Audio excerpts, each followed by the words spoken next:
Hey everybody, it's Christina from Card Making Magic.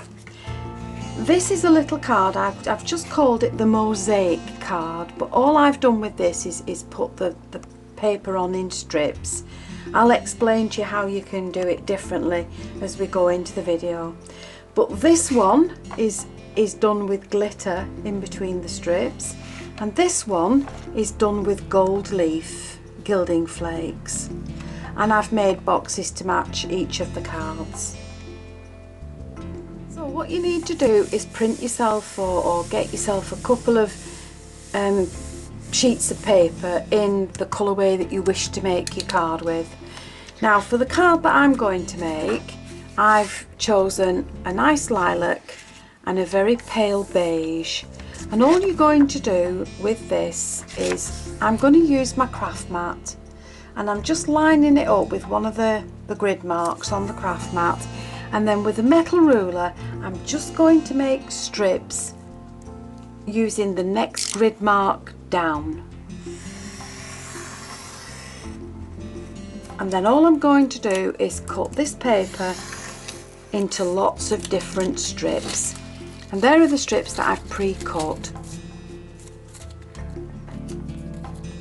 Now this is double-sided adhesive, a double-sided adhesive sheet. You're going to need some of this for your card.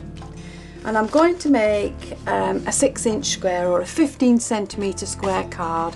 So that's my card folded in half, ready to be used. I have cut myself a very pale lilac mat to go on it, and then on top of that I've cut myself a piece of the double-sided adhesive sheet, and this is the bit that you're going to stick your strips onto. Okay, so from the double-sided adhesive sheet you're going to remove one side of the protective layer, and you're going to lie it flat on your work surface. Okay, it's very sticky, so mind you don't get things stuck to it, glue or glitter or bits of paper. And you're going to take your strips in the colourway that you've chosen, and you're going to lay them onto this double-sided sheet. Now I'm going to just lay mine down, going from corner to corner to start with. And if you press it down along the strip, it'll stick to the sheet. Okay, so with an alternate colour I'm going to lay the next one down, but I'm leaving a gap between the two strips so that the sticky bit shows through. And if you carry on doing that, leaving a gap between each one as you go along. Now if you look on the pink card, I've just continued to lay the strips in one direction, but you can change the direction if you wish. Oops, stuck to my fingers. So again, leave a gap and lay your strips down however you want to pattern your card. Again, leave a gap from this strip and the next one, and just lay it down. Now these bits you can cut off and you can use them on the other part of your card. Okay. Now whichever way you decide to lay your pattern, you just carry on and fill it in along your chosen card. Alright, so I'm going to carry on with the pattern this side, and I'm going to do the same as this on that side. So I'll get back to you shortly when I've done it. Now once you've got all your strips stuck on in the pattern that you want, you're going to turn the card over, and from the back you're just going to trim off all the extra bits. And keep them because they'll come in handy for another project if you decide to use the same colour scheme on a different card. You're going to cut them all off, make it nice and tidy.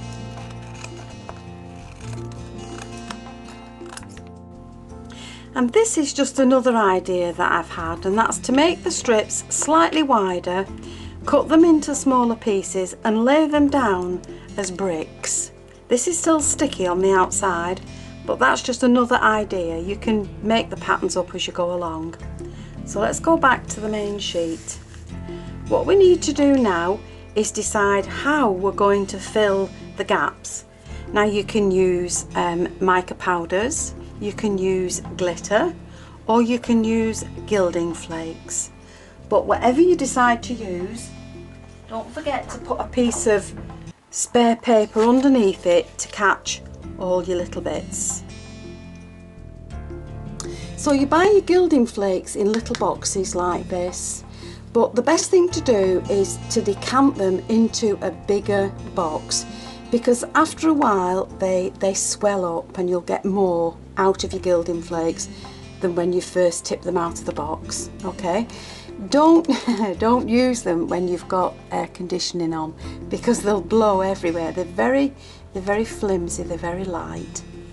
So now with your piece of card, your piece of double sided adhesive sheet already matted up with the strips, you're just going to take your gilding flakes and you're just going to lay it onto the sheet.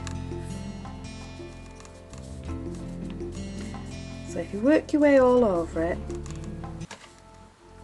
now this is why you need another piece of card or paper underneath, just to catch the flakes as you've done it. Now I'll just show you how this first bit looks. This is a little sponge that you can use to just set the flakes in the paper. Okay, so if you just press it down with your fingers, and then with your sponge, you're just going to brush them off.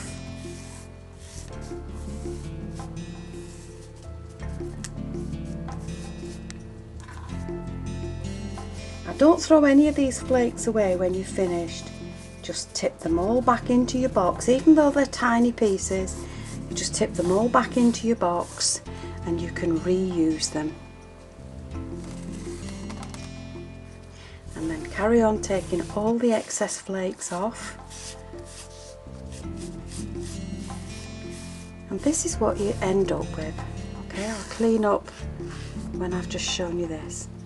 Very pretty. Carry on burnishing it till you've got it all nice and clean. But that's the finished effect that you'll get.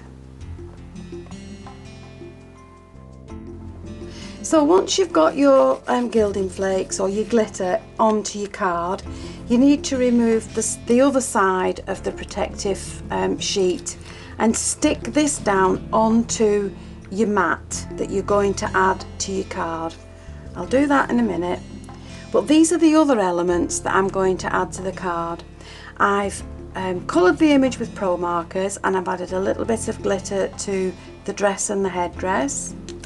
I've matted and layered silver and lilac birthday greeting for the card. I've picked out various colours of flowers that I might want to add, but these are my all-time favourite. These are absolutely beautiful. These are Spellbinders Floral Flourishes, and all I've done is die cut them out, sprayed them with a little bit of adhesive, and then covered them in glitter, and those are going to go on the front of the card. So we've matted and layered up the mosaic background. I've added a bow to the side and I've added my topper there.